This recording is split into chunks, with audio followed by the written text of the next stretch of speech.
Kumusta? Magandang umaga po sa ating lahat mga ka-farmers, mga ka-viewers from Luzon, Visayas at Mindanao. So sa magang ito mga ka-farmers, panibagong video na naman, panibagong kaalaman dito lang sa Ka-Amazing Farming. So sa magang ito mga ka-farmers, share ko lang po sa inyo ang dalawang dahilan po, no, sa pagkulot po ng mga dahon ng ating mga talong, ng ating mga ampalaya, ng ating kamatis at ang ating mga sili. Okay, so sabang namamasyal tayo mga ka-farmers at nag-ikot sa ating mga taniman kasi nagpapa-harvest po tayo ngayon. Samahan niyo ako habang nagkwento sa inyo sa dalawang dahilan po mga ka-farmers, no, sa pagkulot po ng dahon ng ating mga talong. So ngayon nagpapapitas po tayo, meron po tayong 10 tao din yung nag-harvest ng mga talong. Okay, so yan po mga ka-farmers. Silip-silip muna tayo kasi ang ating talong mga ka-farmers ngayon, alam nyo, marami na pong bunga. Tapos ang mga bunga niya mga ka-farmers, kita nyo napakaganda po. Okay, so napakaganda at napakadaming bunga mga ka-farmers. So kung gusto ka maging ganito, samahan nyo ako habang magkikwento at magbahagi sa inyo ng konting kalaman. Okay, so may una lang akong ibabahagi sa inyo at i-share mga ka-farmers. Yung time na nabisita at na-interview o na-picture po tayo ni Sir Buddy Ganciano, yung isang agriculturist na influencer. Sabi niya, gumagawa daw ako ng inspiring content para daw maraming views. So yun po mga ka-farmers, subukan ko. Okay, so kaya nga mga ka-farmers, ang mga content ko is mga basic lang kasi alam mo na naman na sabi ko sa kanya, yung tinanong niya ako, ano lang, nagbahagi ako yung mga basic lang. Pero yung mga ano po mga ka-farmers, yung mga kaalaman po natin mga ka-farmers pag hindi po natin ibinahagi lahat. So sabi ko sa sarili ko, yung sinagot ko siya, kung kaya i-support ako sa mga subscriber ko na mga farmers, lalo na kung may mga ads hindi na-escape, tapos mag-share sila, yan, magbabahagi ako, sipagan ko. Hindi ko pinagdamot ang lahat ng mga natutunan ko kung kaya nila akong i-support. Pag hindi, okay na yung mga update basics ngayon na lang. Kasi alam nyo, kunti lang ang kitaan natin din sa pag-content.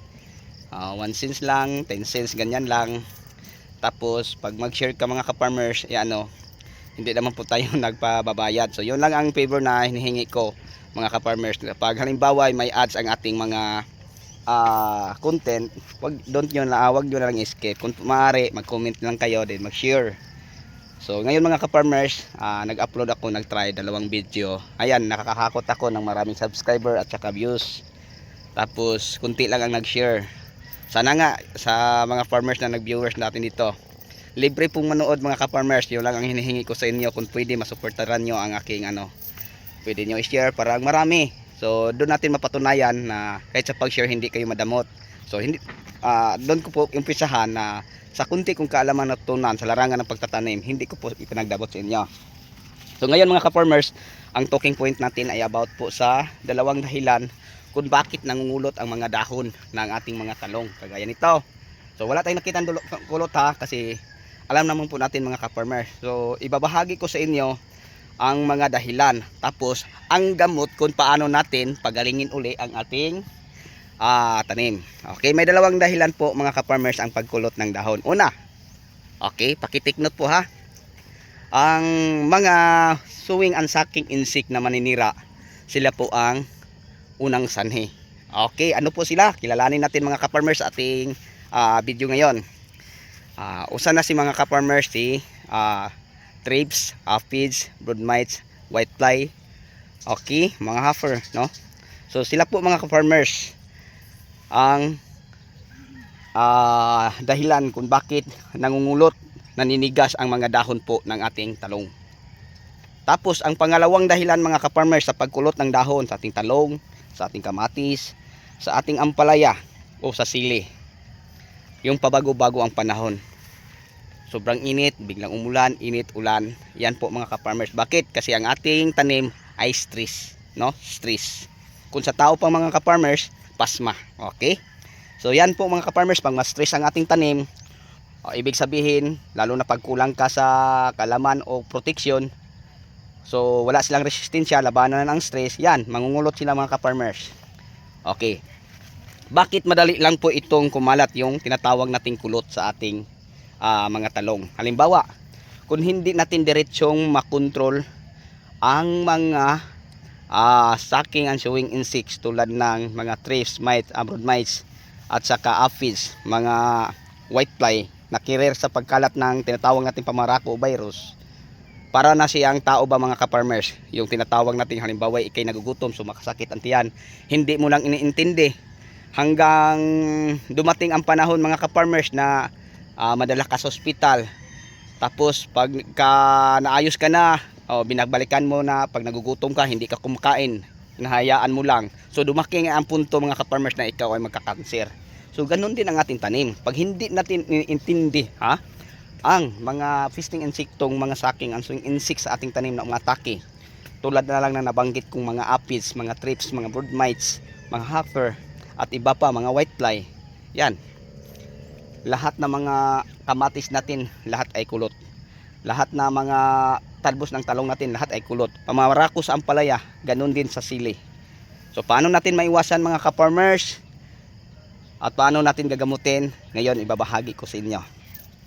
Okay, pag halimbawa ay problema natin ang mga thrips, mga mites, brood mites, hopper, mga whitefly, ibabahagi ko po sa inyo mga ka-farmers ang ating kunting kalaman na natutunan. So pasensya na po sa inyo ha, hindi po ako expert magpaliwanag o mag-explain, lalo na bulot po tayong magsalita ng Tagalog kasi hindi po ang ating nakasanayang lingwahe.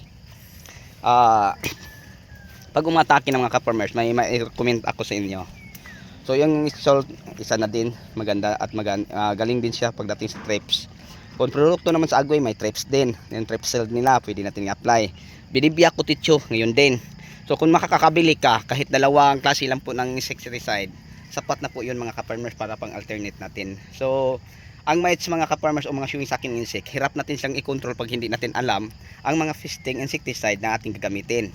So ulitin ko, Binibia Kutitsu, mga Exalt, yan, may kakayahan na po silang mag-control sa ganyang problema. So kung gusto ka maging ganito mga ka-farmers ang inyong tanim, kung makita mo ang mga sintomas, huwag nyo na patagalin pa kasi ang tanim nyo ang masisira.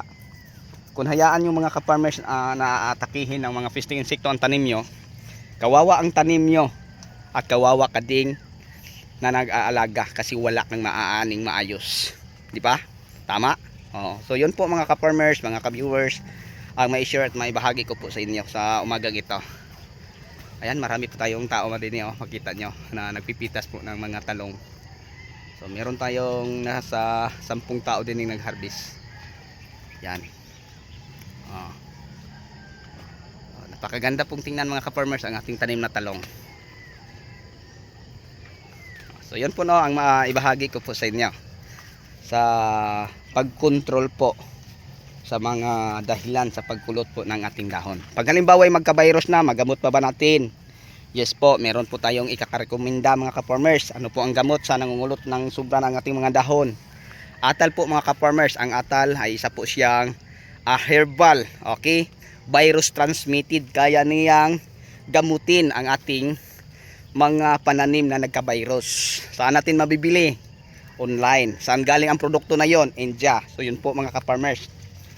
Okay, so yun lang po, no? Sana po may natutunan tayo. So sa mga baguhan at wala pang idea, sana po yung nakakatulong na sa inyo, except lang po sa mga marunong at magagaling na mga farmers. So ako, pasensya na po ha. May kunti lang akong kalaman na pwede ko lang po i-share at mabahagi sa inyo, no mga ka-farmers. Tapos pag halimbawa ay personal nyo akong itanong, sinasagot ko po kung may time akong mag-relax, no. Pupunta ako sa mga comment at doon nakita ko kung sino ang mga seryosong nagtanong at willing matuto, no, sa pag-aalaga ng mga pananim nating mga gulay. So yun lang po mga ka-farmers. Sa mga baguhan at mahilig sa ganitong usapin, wala akong ibang hinihingi sa inyo. Paki-subscribe na lang po, tapos paki-comment at saka i-click yung notification bell para updated po kayo palagi sa mga next video na i-upload ko. Hanggang dito na lang po tayo, no. God bless all. Happy watching. Thank you po. Bye bye.